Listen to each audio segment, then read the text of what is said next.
Okay Mahavirsinh, આપ ક્યાંથી આવો છો બધા લોકો? કરજણ બરોડાથી આવું છું. કરજણ બરોડા. બધા રજપૂત લોકો છો? હા, બજારની. ઓકે, આ કિલ્લો જ તમારો તો રજપૂત લોકોનો કિલ્લો છે. તો હું તમારો ગાઈડ હતો પ્રવીણ ગોસ્વામી. તો ટોટલ હું તમને 10 જગ્યા પર લઈ ગયો.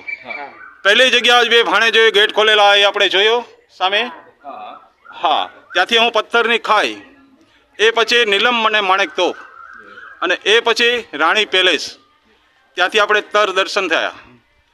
ભગવાન શિવ, બજરંગબલી અને અશ્વત્થામા પહાડ. આ જોયું તમે?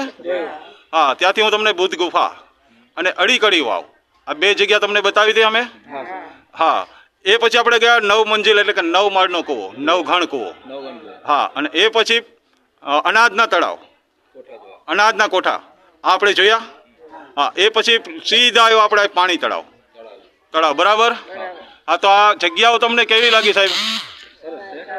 મતલબ રજપૂત લોકોનો કિલ્લો છે આ, તો એના વિશે 2 શબ્દ તમારે કેવું જોઈએ કે આપણે જાળવણી કરવી જોઈએ કે નહીં કિલ્લાની? હા, કરવી જોઈએ. બધા રજપૂતોએ જોવું જોઈએ. હા. મતલબ કે તો જાણવા મળે. હા, તો એક હિસ્ટ્રી જાણવા જેવી છે કે નથી? જરૂર જાણવા જેવી છે.